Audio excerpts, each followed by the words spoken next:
What is up, guys? Welcome back to another director's cut. Right off the bat, we get a teaser. If you look between the last two pillars to the right, kind of in the middle of the screen, you'll see a shadow dart across. Yeah, we'll get to that in a minute. But anyways, thank you guys for being here. I hope you enjoy these director's cuts. This is the second video of the Brushy series that you guys requested. A lot of you requested this. I'm making it happen. This is the 3 a.m. challenge. This was the part during the overnight. We decided from 3 to 4 we're going to film and create an edited video of that time. And this is it. This is a 20-minute video of some creepy stuff, man. We got some equipment. This is the first time I actually got a hold of some equipment and tried to use it. The digital recorder didn't work. Finally figured it out. I use it now a lot, and it's actually a really valuable tool when investigating. It's probably the most valuable tool I got now. However, I will go ahead and say, if you have not seen this original video, I very much encourage you to go watch it. One of the most incredible pieces of evidence ever caught. It's in this video. Excuse me. Still kind of got a cold here. Anyways, we'll get to the evidence here in a minute. But anyways, here's me trying to figure this out. I get it to come on, and I thought I had it recording during all this, but it just didn't work right. Anyways, Brushy Mountain, crazy place. First time I ever got to experience it. At this point, me, James, and Tim are completely alone inside this place. We are in the cafeteria right now. This is where we start, because this is where all of the most insane hauntings come from. So we're in here. We're doing our investigation. See, the digital recorder just like turned off. Anyways, I got a static camera over here recording. And it gets pretty nuts. I think it's the first time James ever got to use like real ghost hunting equipment too. But we're getting set up here. This place, I just love Brushy Mountain. I can't say enough about it. The people there, Jamie and the girls, Courtney and Tiffany and all them, they're just good people, and they always treat us so well. But getting to the meat and the potatoes here, this apparition I captured, which I actually edited this to give you like a more up close view. I'm just gonna go ahead and say, at first I thought it was James's shadow. However, when I review this and you look at Tim's angle of this, there's no way a shadow can be casted. There's no light source that's making a shadow cast where that shows up. You can actually see James's shadow from mine and Tim's camera, and then that figure was just a dark mass that goes from behind one column to behind another.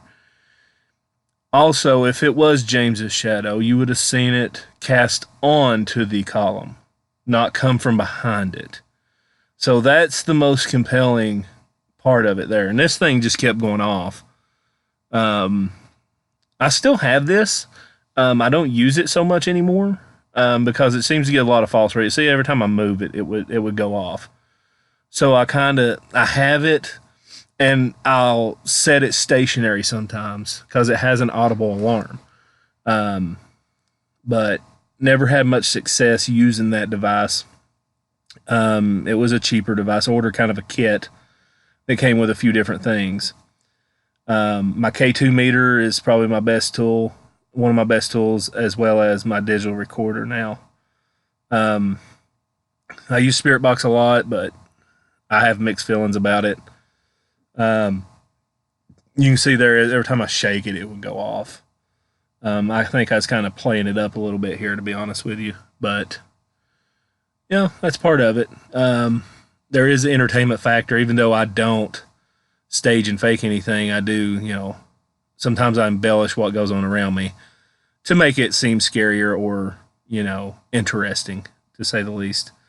But I've always been transparent. Okay, so you see where Tim's standing. So he was there the whole time.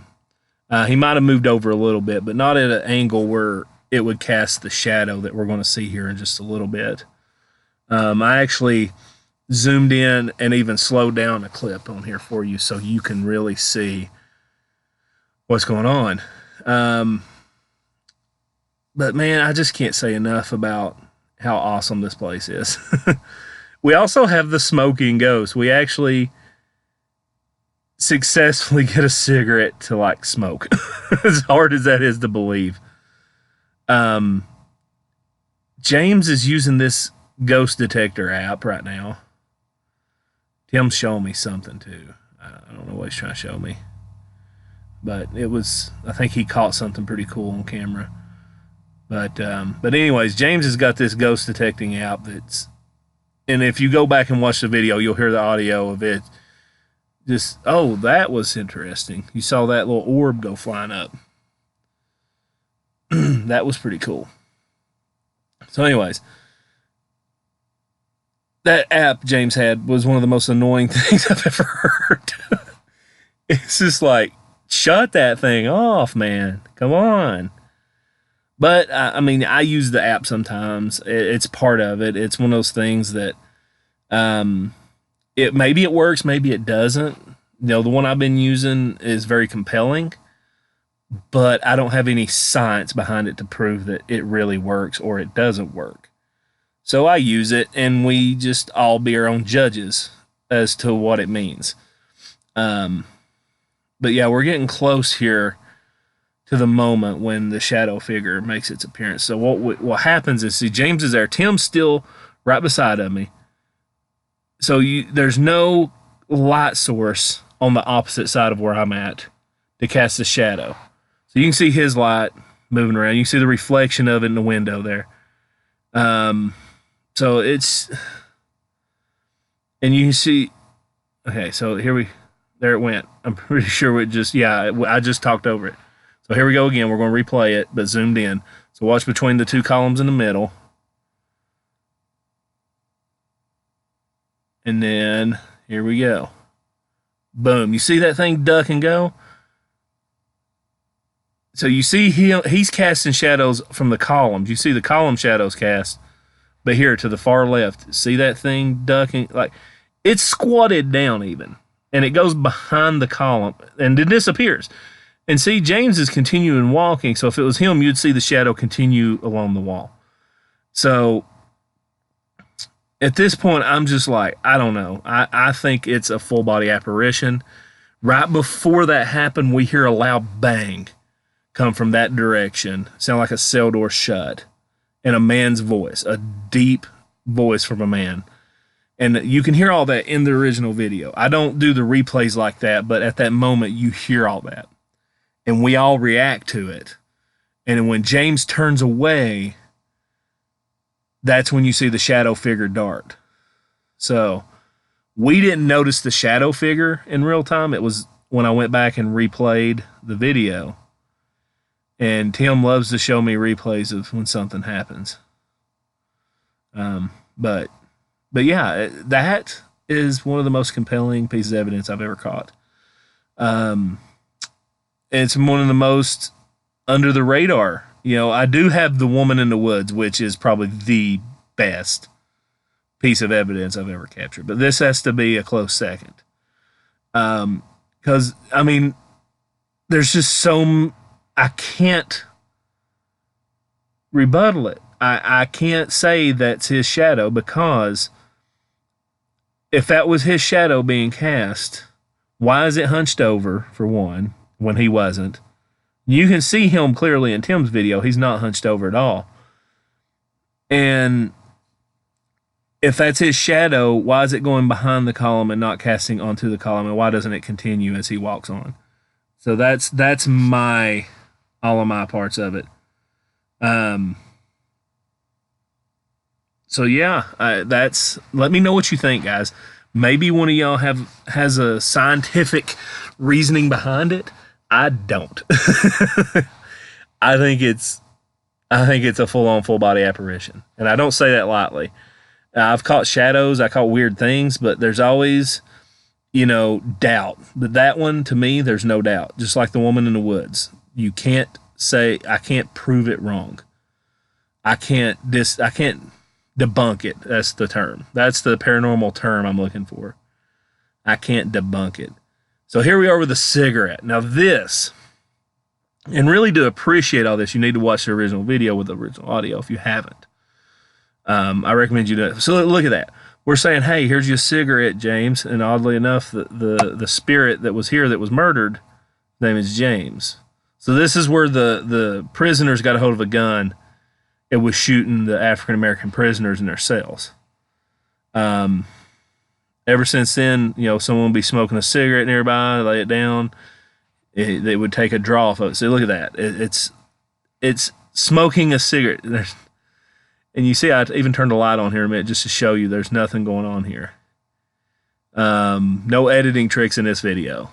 I saw someone else do this and even admitted to their little editing trick they did. But, it doesn't take a huge drag, but and these are fire-safe cigarettes, people. They go out if you don't smoke them. They have that chemical that makes them, extinguish themselves if you're not drawing on it. So this thing just continues to smoke for a while. And you'll see it light up really good here in a second.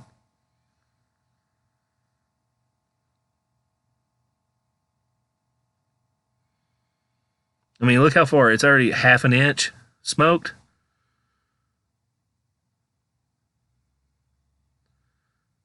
This thing, there it goes. Look at that. That is incredible.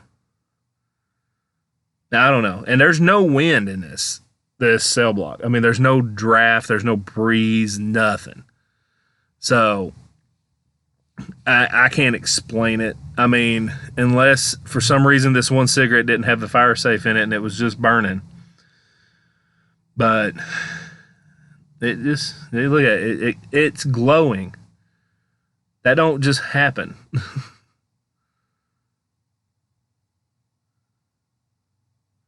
And I'm trying to think, no, we didn't think look at the filter, but at some point you see the filter and it has tar on it. It actually has like tar buildup on the filter, which was incredible. I think somebody's trying to knock the ashes off, maybe. I don't know. All right. Cigarette's still burning. Still going.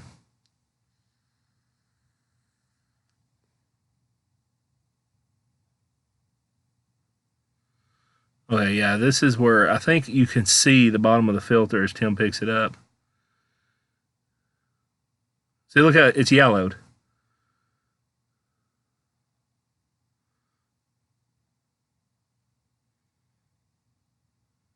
So, I don't know. It's crazy. It wasn't as yellow as I remembered. But we did this another time too. But anyways, so here we are. We're going to D block now. Oh, I remember. I get locked in a room. I still don't know if they pranked me or what, but I couldn't get out. Like the door shut behind me. And I believe they admitted, yeah, we shut the door, but I couldn't get it open. It was just like it was locked. And it was upstairs where I had the little mini freak out when I was there. So, yeah, not a good experience at all. But here we are. We're back in the good old D block. My least. Actually, I'd rather be in D block than auditorium at this point in time. Oh, yeah, night vision. Where am I at? Am I in one of the cells? Oh, I think I'm scaring somebody. Oh, I forgot I did this. This is funny. Maybe? I can't remember what I'm doing here. I think I'm doing investigation. Oh, okay, yeah, you see my face. I'm hearing the footsteps again. But yeah, I remember I went in there alone for a little while, and eventually James and Tim come in, and we go upstairs, and that's when I get locked into that little room. But it was pretty terrifying, to say the least. I need to use my night vision more. I actually, this camera crapped out on me in Indiana, and I guess I got lucky, stupid luck. I took it apart and actually was able to fix it. At least I think I did. It's been working fine ever since.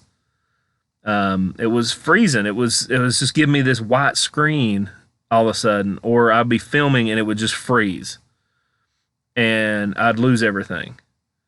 So I don't know. It seems to be doing okay now. I've been using it a lot. I do have the Canon I use quite often. Now I've got another little camera I've been using. Actually, one of you all sent it to me. It was really nice. But yeah, this camera here I spent a lot of money on early on, and I'm glad it's working. it's my favorite camera. I love it. It does so much. It's got its quirks. It's got its flaws, but it's a good quality camera, and it'll record for a long time. It's got good battery life and everything like that. So I like using it, especially inside of buildings. Its low light, honestly, is not the greatest. It's decent, but not good. That's if I could change one thing about it, it would be its low light capabilities. The Canon I have is a little better, but it's not like a G7X or something where it has really good low light. I'd love to get a good low light camera for UFO hunting. That's something I want to get into this coming year is more cryptid and UFO stuff. So here we go. I'm going upstairs to the infamous place where I had a little mini freak out. Little stalactites there. I thought James and Tim were in here with me in this point. Maybe they're not. Oh yeah, this is the room I get locked into. I'm thinking they're with me, you just don't see them right now. Because I'm pretty sure James gets it open finally. Yeah, there they are. Okay. Yeah, I stopped recording and James slammed the door shut. Now, it's all coming back to me as I'm watching this. Hey, I didn't record that part. Maybe I cut it. Oh, okay. I guess I cut it out. I don't know. Guys, I'm having a brain fart right now. But I remember that door locking on me, and I couldn't get out. I freaked out quite a bit. Finally, James got it to open. I think he locked it on me or something. I can't remember. But here we are in the hole, doing some stuff here. I've never really caught a ton of evidence except for Tiffany was sitting in one of the cells, and it looks as if like a shadow figure comes from the ground. I had night vision on, so I can't swear to it, but I'm pretty sure that's what was going on there. So here we are. We got these two. I'm in D block by myself at this point. Because I do like a little EVP session, and not really anything happens. So, but we'll just kind of hang out here. But this is coming up on the last minute of the video, guys. I just want to say I hope you guys enjoy the director's cuts. I know I enjoy making them. It's nice to kind of relive some of these moments. I mean, this has been over 2 years ago. I can't believe I've been doing this long, honestly. But let me know. Let me know what you want to see next. This was your most requested, the Brushy videos. I don't think I'll do any of the other ones just because it starts to get a little redundant. But let me know what you would like to see me do a director's cut on next. I got a lot of videos out there, so go check them out on the main channel, Exploration Unknown, and let me know what you think. Let me know what you'd like to see, because I got a lot of options out there. A lot of different types of content I can do a director's cut on. So make sure you guys do that. What's going on? Oh, wow. I threw this in as a bonus because this was from way earlier in the night. We had found a scorpion in a sink. I forgot all about that. In East Tennessee, a freaking scorpion. We do have some, but anyways, guys, thanks for watching. Love y'all.